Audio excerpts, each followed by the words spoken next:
ವಿರೋಧ ಪಕ್ಷವಾಗಿ ವಿರೋಧ ಮಾಡದೆ ನಿಮ್ಮ ಕರ್ಮ ಅಂತ ಹೇಳ್ತಿದ್ದಾರೆ. ಕರ್ಮ ಅಂದರೆ ಕೆಲಸ, ನಾನು ಆ ಕರ್ಮ ಅಂತ ಹೇಳಲಿಲ್ಲ. ಇರಲಿ, ಈಗ ಯಾವಾಗಲೂ ಹೇಳ್ತೀವಲ್ಲ, ಒಂದು ಪ್ರಶ್ನೆಗೆ ಒಂದು ಉತ್ತರ ಆದರೆ ನಾವು ಡಿಬೇಟ್ ಮಾಡಿಬಿಡ್ಬೋದು.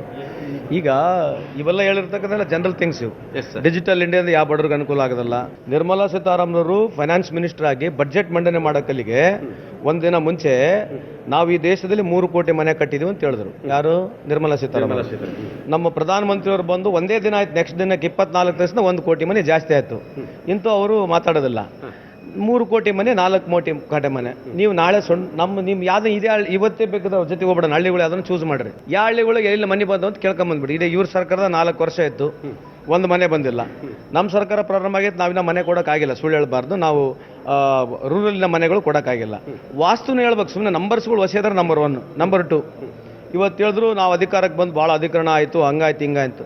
ಡಾಲರ್ ವರ್ಸಸ್ ರುಪಿ ಇವತ್ತವರಿಗೆ ಯಾರು ಮಾತಾಡೋಕೆ ಕಡಿಲ್ಲ. BJP ಅವರು 56 ರೂಪಾಯಿ ಇರೋದು ಇವತ್ತು 85 ರೂಪಾಯಿ, 86 ರೂಪಾಯಿ. ಯಾಕೆ ಸರ್ ಮಾತಾಡ್ತಿಲ್ಲ ನೀವು? ಫಸ್ಟ್ ಇದ್ರ ಬಗ್ಗೆ ಮಾತಾಡಲ್ಲ ಅವರು. ಈ ದೇಶದ ಸಾಲದ ಬಗ್ಗೆ ಮಾತಾಡ್ತಾರ, ಗೋಲ್ಡ್ ಪ್ರೈಸ್ ಬಗ್ಗೆ ಮಾತನಾಡ್ತಾರ, ಇನ್ಫ್ಲೇಷನ್ ಬಗ್ಗೆ ಮಾತಾಡ್ತಾರ, ಅನ್ಎಂಪ್ಲಾಯ್ಮೆಂಟ್ ಬಗ್ಗೆ ಮಾತನಾಡ್ತಾರ, ಡಿಮಾನಿಟೈಸೇಷನ್ ಬಗ್ಗೆ ಮಾತಾಡಿದ್ರು. ಈ 2,000 ರೂಪಾಯಿ ನೋಟ್ ಐತಾ ಮಾರ್ಕೆಟ್ನಲ್ಲಿ? ಇವತ್ತು 2,000 ರೂಪಾಯಿ ನೋಟ್ ಇದೆ ಮಾರ್ಕೆಟ್ನಲ್ಲಿ. ತರ್ತಕ್ಕಂಥ ಉದ್ದೇಶ ಏನಿತ್ತು? ಯಾವಾಗಲೂ ಹೈಯರ್ ಡಿನಾಮಿನೇಷನ್ ದುಡ್ಡು ಮಾರ್ಕೆಟ್ನಾಗ ಸರ್ಕ್ಯುಲೇಷನ್ ಜಾಸ್ತಿ ಇದ್ದಾಗ ಕಪ್ಪಣ ಇದೆ ಅಂತ ಇಡೀ ಪ್ರಪಂಚದ ವ್ಯವಸ್ಥೆ ಹೇಳ್ತದೆ, ಎಕನಾಮಿಕ್ಸ್ ಕೂಡ ಹೇಳ್ತಾರೆ. ನಮ್ಮ ಇಡೀ ನೀವು ನ್ಯಾಷನಲ್ ಹೈವೇ ಎಲ್ಲ ಹೋದ್ರೆ ನೀವು ಮೈಸೂರಿನಲ್ಲಿ ಕೂಡ ತಿರುಗಾಡ್ಬಿಡ್ತಿದ್ದೆ, ಫ್ರೀ ಇದೆಯಾ? ರಾಜ್ಯ ಸರ್ಕಾರಗಳ ಜವಾಬ್ದಾರಿ ಕೂಡ ಇರ್ತಕ್ಕಂಥದ್ದು. ನಿಮ್ಮ ಸರ್ಕಾರದ ತಗೊಳ್ಳಿ, ಗ್ರಾಮೀಣ ರಸ್ತೆಗಳೇನಾದ್ರು ಮನುಷ್ಯ ಅದನ್ನು ಓಡಾಡಂಗಿದೆಯಾ? ನಿಮಗೂ ಜವಾಬ್ದಾರಿ ಇದೆಯಲ್ವಾ? ಒಂದು ನಿಮಿಷ, ನಾನು ಅದ್ರ ಬಗ್ಗೆ ಚರ್ಚೆ ಮಾಡೋಣ. ನಾವು ಹೇಳ್ತಕ್ಕಂಥದ್ದು ಕೇಂದ್ರ ಸರ್ಕಾರದ ಕಾರ್ಯಕ್ರಮಗಳೇನಿದಾವೆ ಯಾವುದೂ ಫ್ರೀ ಇಲ್ಲ. ನಾನು ಕೇಳಿದೆ, ಎಂಪ್ಲಾಯ್ಮೆಂಟ್ ಅವರಿಗೆ ಕೇಳಿ, ಎಂಪ್ಲಾಯ್ಮೆಂಟ್ ರೇಟ್ ಏನಿದೆ ದೇಶದಲ್ಲಿ ಕೇಳ್ತೀನಿ. ನೀವು ಹೇಳಿದ್ರಲ್ಲ ಸರ್, ಎಂಪ್ಲಾಯ್ಮೆಂಟ್ ರೇಟ್ ಎಷ್ಟಿದೆ ಅಂತ ಕೇಳ್ತಾ ಇದ್ದಾರೆ. ನೀವು ಎಂಪ್ಲಾಯ್ಮೆಂಟ್ ಕೊಡಲಿಕ್ಕೆ ಆಗಲಿಲ್ಲ. ವರ್ಷಕ್ಕೆ 3 ಕೋಟಿ ಉದ್ಯೋಗವನ್ನು 2 ಕೋಟಿ ಉದ್ಯೋಗವನ್ನು ಸೃಷ್ಟಿ ಮಾಡ್ತೀವಿ ಅಂತ ಹೇಳಿದ್ರು. ಆದರೆ ಇವತ್ತು ದೇಶದಲ್ಲಿ ನಿರುದ್ಯೋಗ ಸಮಸ್ಯೆ ಹೆಚ್ಚಿದೆ ಅಂತ ಹೇಳಿ ಅವರು ಫಂಡಮೆಂಟಲ್ ಕ್ವಶನ್ ರೈಸ್ ಮಾಡಿದ್ದಾರೆ. ನೋಡಿ, ಇವತ್ತು ಉದ್ಯೋಗ ಅತಿ ಹೆಚ್ಚಿನ ರೀತಿಯಲ್ಲಿ ಉದ್ಯೋಗವನ್ನು ಕಲ್ಪಿಸಿರುವಂಥ ಸರ್ಕಾರ ಏನಾರಿದ್ದರೆ ಇತಿಹಾಸದಲ್ಲಿ ನಮ್ಮ ಭಾರತದಲ್ಲಿ ಅದು ನಮ್ಮ ಭಾರತೀಯ ಜನತಾ ಪಾರ್ಟಿಯ ಸರ್ಕಾರ ಅಂತ ಭಾಳ ಸ್ಪಷ್ಟವಾಗಿ ಹೇಳೋಕ್ಕೆ ಇಷ್ಟಪಡ್ತೀನಿ. ಇವತ್ತು ನಾವು ಹೇಳಬೇಕು ಅಂದರೆ ಸ್ಕಿಲ್ ಇಂಡಿಯಾದಿಂದ ಹಿಡಿದು ಇವತ್ತು ವ್ಯವಸಾಯದಿಂದ, ಆತ್ಮನಿರ್ಭರ್ ಭಾರತದಿಂದ ಹಿಡಿದು ಎಲ್ಲ ಕಷ್ಟದ ಸವಾಲಿನ ಪರಿಸ್ಥಿತಿಯಲ್ಲೂ ಇಡೀ ವಿಶ್ವವೇ ರಿಸಿಷನಲ್ಲಿದ್ದರೂ ಉದ್ಯೋಗ ನಿರ್ಮಾಣ ಮಾಡಿರೋದೇ ಇವತ್ತು ಅತಿ ಹೆಚ್ಚಿನ ಪ್ರೊಡಕ್ಷನ್ ಆಗ್ತಿರೋದೇ ಆಗಲಿ, ಇವತ್ತು GST, ಟ್ಯಾಕ್ಸು, ಉತ್ಪಾದನೆ, ಡೈರೆಕ್ಟ್ ಇಂಡೈರೆಕ್ಟ್ ಟ್ಯಾಕ್ಸ್ ಎಲ್ಲವೂ ನೀವು ನೋಡಿದಾಗ ಈ ರೀತಿ ವೇಗದಲ್ಲಿ ಇನ್ಫ್ರಾಸ್ಟ್ರಕ್ಚರಿಂದ ಹಿಡಿದು ಇವತ್ತು ಉದ್ಯೋಗ ನಿರ್ಮಾಣ ಮಾಡೋಂಥದ್ದು, ಇನ್ಫ್ರಾಸ್ಟ್ರಕ್ಚರಿಂದ ಹಿಡಿದು ಎಜುಕೇಷನಿಂದ ಹಿಡಿದು ಹೆಲ್ತಿಂದ ಹಿಡಿದು ಇವತ್ತು ಪ್ರತಿಯೊಂದು ವ್ಯವಸಾಯ ಕ್ಷೇತ್ರದಿಂದ ಹಿಡಿದು ಎಲ್ಲ ಕ್ಷೇತ್ರದಲ್ಲೂ ಉದ್ಯೋಗ ನಿರ್ಮಾಣ ಮಾಡಿರುವಂಥದ್ದಿದೆ ಅತಿ ಹೆಚ್ಚಿನ. ಇವರು ಕಾಂಗ್ರೆಸ್ನವ್ರಿಗೆ ರಾಜ್ಯ ಸರ್ಕಾರ ಇದೆ, ಇವ್ರಿಗೇನು ಜವಾಬ್ದಾರಿ ಇಲ್ವಾ? ಯಾವ ರೀತಿ ಜವಾಬ್ದಾರಿ ಇದೆ? ಇವರು ಉದ್ಯೋಗ ನಿರ್ಮಾಣ ಮಾಡ್ತೀನಿ ಅಂತ ಇವ್ರ ಕೈನಲ್ಲಿ ಉದ್ಯೋಗ, ಈಸ್ ಆಫ್ ಡೂಯಿಂಗ್ ಬಿಸ್ನೆಸ್, ಇವ್ರು ಏನಾರು ಒಂದೇ ಒಂದು ಪದ ಈಸ್ ಆಫ್ ಡೂಯಿಂಗ್ ಬಿಸ್ನೆಸ್ ಅನ್ನೋಂಥ ಮಾತಿಗೆ ಭದ್ರಾಗಿದ್ದಾರ? ಯಾವ ರೀತಿ ಅನುಕೂಲತೆ? ಬರೀ ಭ್ರಷ್ಟಾಚಾರ ಮಾಡಿಕೊಂಡು, ಸಮಸ್ಯೆ ನಿರ್ಮಾಣ ಮಾಡಿಕೊಂಡು, ಕಿರುಕುಳ ಕೊಟ್ಕೊಂಡು, ಈಸ್ ಆಫ್ ಡೂಯಿಂಗ್ ಬಿಸ್ನೆಸ್ಸಿಗೆ ಆದ್ಯತೆಯನ್ನು ಕೊಡದೇನೆ ಕರ್ನಾಟಕ ರಾಜ್ಯದಲ್ಲಿ ಏನು ಬಂಡವಾಳ ಹೂಡಿಕೆ ಮಾಡಿ ಅಂದರೆ ಓಡೋಗೋಕೆ ರೆಡಿ ಆಗಿದ್ದಾರೆ.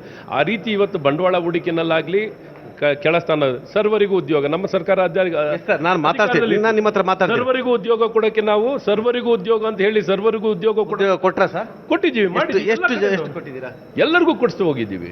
ಎಲ್ಲಿ ಓಪನ್ ಆಗಿ ಮೇಳಗಳು ಮಾಡಿ ಅಥವಾ ಅರ್ಜಿಗಳು ಕರೆದು ಪ್ಲಾಟ್ಫಾರ್ಮ್ನ ಸ್ಕಿಲ್ ಕನೆಕ್ಟ್ ಅಂತ ಪ್ಲಾಟ್ಫಾರ್ಮ್ ಮಾಡಿ 2 ಕೋಟಿ ಉದ್ಯೋಗ ಕೊಡ್ತೀವಿ ಅಂತ ಯಾರು ಹೇಳಿದ್ರು? ಮೋದಿ ಸಾಹೇಬ್ರು ಹೇಳಿದ್ರು. ಅದಕ್ಕಷ್ಟೇ ಉತ್ತರ ಕೊಡ್ಬೇಕು. ನಾವು ಅದೇ ಹೇಳೋದು. ನಾನು ಅದೇ ಮಾಡಿದೆ, ಇನ್ಫ್ರಾಸ್ಟ್ರಕ್ಚರ್ ಮಾಡಿದೆ, ಅದು ಮಾಡಿದೆ. ಸ್ಕಿಲ್ ಇಂಡಿಯಾಗೆ ನನಗೆ ಇರತಕ್ಕಂಥ ಮಾಹಿತಿ ಬಹುತೇಕ, ಯಾಕಂದ್ರೆ ನಾನು 2ನೇ ಬಾರಿ ಖಾತೆ ಒಪ್ಪಿಸ್ಕೊಂಡಿದ್ದೀನಿ. ಸ್ಕಿಲ್ ಇಂಡಿಯಾನಾಗ ಇವತ್ತು ಸ್ಕಿಲ್ನಾಗೆ ನಾವು ಯಾವ ರೇಟ್ನಲ್ಲಿದ್ದೀವಿ ದೇಶದಲ್ಲಿ ಹೇಳ್ತಾರೆ ಅವರು. ಯಾಕೆ ಹೇಳ್ತೇನೆ ಅಂತಂದರೆ, ನಾನು ಅವ್ರ ವಿರುದ್ಧವಾಗಿ ಹೇಳ್ತಿಲ್ಲ. ಸ್ಟ್ಯಾಟಿಸ್ಟಿಕ್ಸ್ ಇಟ್ಕೊಂಡು ಮಾತಾಡಂಗಿದ್ರೆ BJP ಎಲ್ಲರೂ ಒಂದು ಸೈಡ್ ಬರಲಿ, ನಾನು ಒಂದು ಸೈಡ್ ಬರ್ತೀನಿ. ಸ್ಟ್ಯಾಟಿಸ್ಟಿಕ್ಸ್ ಅವ್ರದ್ದೇ. ನೀತಿ ಆಯೋಗದ ಕೇಂದ್ರದ ರಿಪೋರ್ಟೇ ಕೊಡ್ತೀನಿ ನಿಮಗೆ, ವಿತ್ ಸ್ಟ್ಯಾಟಿಸ್ಟಿಕ್ಸ್ ಬರ್ತೀರಾ? ಅದಕ್ಕೆ ಹೇಳೋದು. ಅವ್ರದೇ ರಿಪೋರ್ಟ್ ನಂದಲ್ಲ. ಮತ್ತೆ ನೀವು ಒಂದು ರಾಷ್ಟ್ರ ಒಂದು ಚುನಾವಣೆ ಅಂತ ಹೋಗ್ತಿರಲ್ಲ, ಅಟೆನ್ಷನ್ ಡಿವೇಟ್ ಮಾಡಕ್ಕೆ ಹೋಗ್ತಿಲ್ಲ. ಈ ದೇಶದ ಮೂಲಭೂತ ಸೌಕರ್ಯದ ಬಗ್ಗೆ ಪ್ರಶ್ನೆಯನ್ನು ಮಾಡ್ತಾರೆ, ಈ ದೇಶದ ರಸ್ತೆಗಳ ಬಗ್ಗೆ ಪ್ರಶ್ನೆಯನ್ನು ಮಾಡ್ತಾರೆ, ಈ ದೇಶದ ಆರ್ಥಿಕ ವ್ಯವಸ್ಥೆ ಬಗ್ಗೆ ಪ್ರಶ್ನೆಯನ್ನು ಮಾಡ್ತಾರೆ, ಈ ದೇಶದ ನಿರುದ್ಯೋಗ ಸಮಸ್ಯೆ ಬಗ್ಗೆ ಪ್ರಶ್ನೆಯನ್ನು ಮಾಡ್ತಾರೆ. ನೀವು ಹೇಳಿದ್ರಿ ಒಂದು ರಾಷ್ಟ್ರ ಒಂದು ಚುನಾವಣೆ, ಐ ಆಮ್ ರೆಡಿ, ನನಗೆ ಇಷ್ಟ ಆಯಿತು ಅಂತ ಹೇಳ್ತಾರೆ. ಇದಕ್ಕೆ ತಮ್ಮ ಉತ್ತರವೇನು?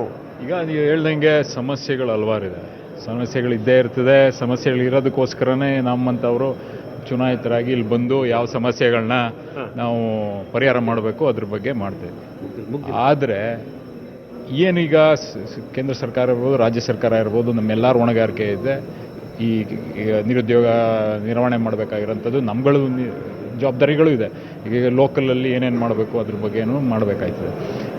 ಸರ್ಕಾರಗಳು ಈಗ ಬೇರೆ ಬೇರೆ ಪ್ಲ್ಯಾನ್ಗಳನ್ನು ಮಾಡ್ತಿರೋದಂತೂ ನಿಜಾನೇ. ನಿಮಗೆ ಗೊತ್ತಿರೋದು ರಾಜ್ಯ ಸರ್ಕಾರದಲ್ಲೂ ಆಗುತ್ತೆ, ಕೇಂದ್ರ ಸರ್ಕಾರದಲ್ಲೂ ಹಲವಾರು ಈ ಒನ್ ನೇಷನ್ ಒನ್ ಎಲೆಕ್ಷನ್ ಅಂತ ಮಾತಾಡಿದಾಗ ಆ ಕಾರ್ಯಕ್ರಮ ರೂಪಿಸ್ತಾ ಇದ್ದಾರೆ. ಬಟ್ ಡಿಜಿಟಲ್ ಇಂಡಿಯಾ ಬಗ್ಗೆ ಜಾಸ್ತಿ ಫೋಕಸ್ ಮಾಡ್ತಾರೆ ಅನ್ನೋದು ಇಲ್ಲಿ ಚರ್ಚೆ ಆಯ್ತಾ ಇರೋಂಥದ್ದು.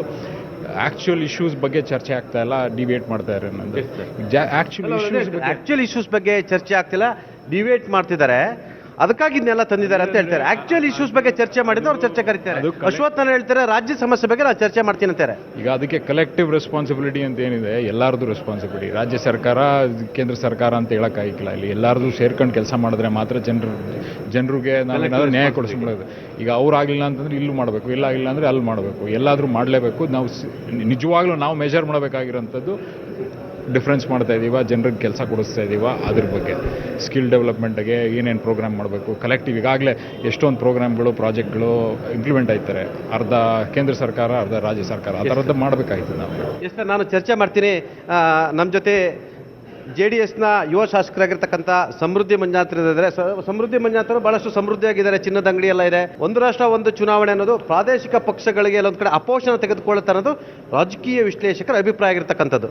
ಇಲ್ಲ, ಖಂಡಿತ ಅದು ಬಂದೇ ಬರೋದಿಲ್ಲ. ಆರ್ಥಿಕ ಸುಭದ್ರತೆ ನೋಡಿದಾಗ, ಒಂದು ದೇಶ ಒಂದು ಎಲೆಕ್ಷನ್ ಅಂತ ನೋಡಿದಾಗ, ನಾವು ಕೂಡ ಒಂದು ಇಂಗ್ಲೆಂಡು, ಒಂದು ಅಮೆರಿಕ ಒಂದು ರೀತಿಯಲ್ಲಿ ದೇಶ ಕೂಡ ಯಾವಾಗ ಆಗುತ್ತೆ ಅಂತ ಕೂಡ ವೆಯ್ಟ್ ಮಾಡ್ತಿದ್ವಿ.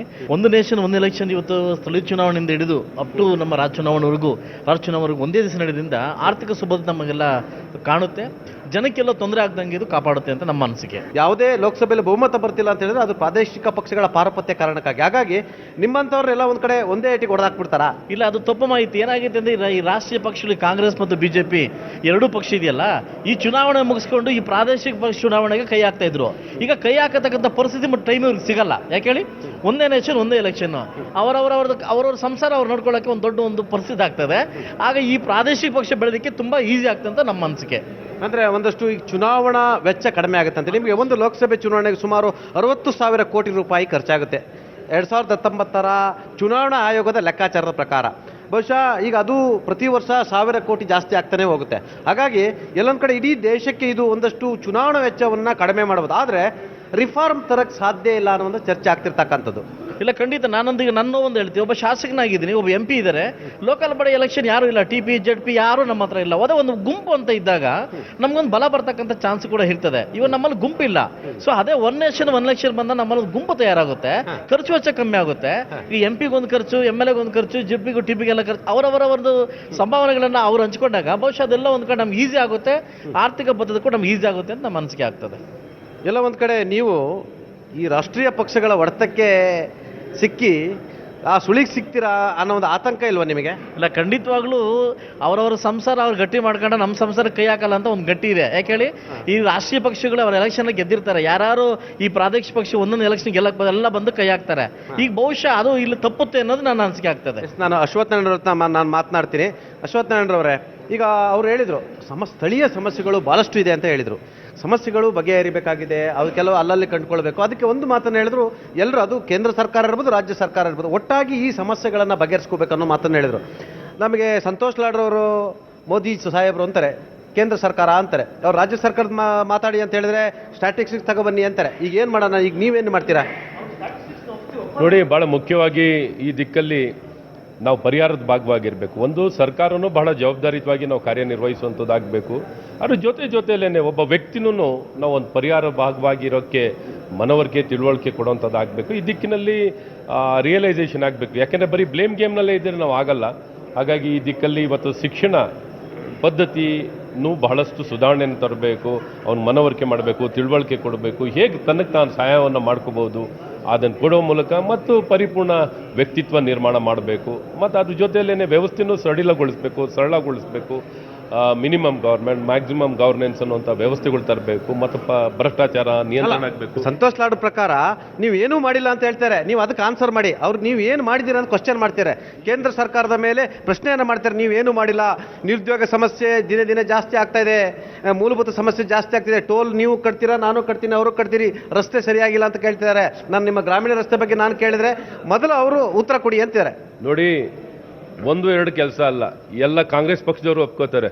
ಭಾರತೀಯ ಜನತಾ ಪಾರ್ಟಿ ನರೇಂದ್ರ ಮೋದಿಯ ಕೆಲಸಗಾರನ ಮುಂದೆ ಯಾರು ನಿಲ್ಲಿಕ್ಕಾಗಲ್ಲ. ಹಾಗಾಗಿ ಜನ ನೋಡಿ ಬಾರಿನೂ ಆ ವಿಶ್ವಾಸ ನಂಬಿಕೆಯಿಂದನೇ ಇವ್ರು ಬೇಕಾದ ಕೊಡಲಿ, ಗ್ಯಾರಂಟಿ ಕೊಡಲಿ, ಏನು ಕೊಡಲಿ, ಆ ಗ್ಯಾರಂಟಿಯಲ್ಲಿ ನರೇಂದ್ರ ಮೋದಿ ಬೇಕಾ, ನಿಮ್ಗೆ ಗ್ಯಾರಂಟಿ ಬೇಕಂತ ನಂಗೆ ಮೋದಿ ಬೇಕು ಅಂತ ಓಟ್ ಹಾಕ್ತಾರೆ. ನಮ್ಮದು 2019ರಲ್ಲಿ ಕೇವಲ ಇದ್ದಿದ್ದು ಒಬ್ಬ ಸಂಸದ. ನಾವು ಈಗ ಅದಕ್ಕೂ ಮೀರಿ 8 ಸಂಸದರು ಎಕ್ಸ್ಟ್ರಾ ಆಗಿದ್ದಾರೆ, ಒಟ್ಟು 9 ಜನ ನಾವು ಗೆದ್ದಿದ್ದೀವಿ. ಆಗ ನಿಮಗೆ ಸಕ್ಸಸ್ ರೇಟ್ ಮತ್ತು ರೇಷಿಯೋ ಯಾರು ಜಾಸ್ತಿ ಅಂತ ಕ್ವಶನ್ ಮಾಡ್ತಾರೆ. ಅಂದರೆ ಜನ ಒಂದಿದ್ದನ್ನು ನಾವು ಮತ್ತೆ ನಮಗೆ 9ಕ್ಕೆ ತಂದು ನಿಲ್ಲಿಸಿದ್ದಾರೆ. ನಾವು ಸಕ್ಸಸ್ ಆಗಿದ್ದೀವಿ. ಲೋಕಸಭೆ ಚುನಾವಣೆ ನಮಗೇನು ನಷ್ಟ ಆಗಿಲ್ಲ ಅಂತ ಹೇಳ್ತಾರೆ. ಹಂಗೆ ಲೆಕ್ಕ ಹಾಕಿದ್ರೆ ನಿಜವಾದ ನಷ್ಟ ಯಾರಿಗೆ? ನೋಡಿ, ನಿಜವಾದ ನಷ್ಟ ಅವ್ರಿಗೆ ಗೊತ್ತಾಗಿದೆ, ಎಲ್ಲಿ ನಷ್ಟ ಏನು ನೋವಾಗಿದೆ ಅಂತ ಅವ್ರಿಗೆ ಗೊತ್ತಾಗಿದೆ. ಅವ್ರು ಹೇಳಿದ ನಂಗೆ ಸಂಖ್ಯೆ ಎಷ್ಟು ಬಂದಿದೆ, ಎಷ್ಟು ಅದೂ ಸಿಗ್ತಿರ್ಲಿಲ್ಲ. ಏನೋ ಒಂದು ಕೆಲವು ಏನೇನೋ ಅದನ್ನ ಈಗ ಹೆಚ್ಚು ಹೇಳೋಕ್ಕೂ ಅಲ್ಲ, ಒಂದಿಷ್ಟು ಸೀಟು ನಮ್ಮ ಇದರಿಂದಾಗಿ ಕೈತಪ್ಪೋಗಿದೆ ಹೊರತು ಅವರ ಪ್ರತಿಭೆ ಅವ್ರಿಗೆ ಗಳಿಸ್ಕೊಂಡಿರೋ ಸೀಟುಗಳಲ್ಲ. ಎಲ್ಲವೂ ಮೋದಿ ಮೋದಿ ಮೋದಿ ಮೋದಿ ಮೋದಿ ಅಂದರೆ ನಾಯಕ, ಜನಪರವಾಗಿ ಅದ್ಭುತವಾಗಿ ಸುಧಾರಣೆ. ಇವಾಗ ಟೋಲ್ ಬಗ್ಗೆ ಹೇಳಿದ್ರು. ಇವತ್ತು ರಾಷ್ಟ್ರೀಯ ಹೆದ್ದಾರಿ ಟೋಲ್ನಲ್ಲಿ ಇವರು ಒಂದು ಸ್ಟೇಟ್ ಹೈವೇನಲ್ಲಿ ಮಾಡ್ಲಪ್ಪ, ಎಷ್ಟು ರೋಡ್ ಮಾಡ್ಲಿಕ್ಕಾಗಿದೆ, ಎಷ್ಟು ಯೋಜನೆಗಳು, ಎಷ್ಟು ವರ್ಷ ತಗೊಳ್ತಾರೆ ಇವರು.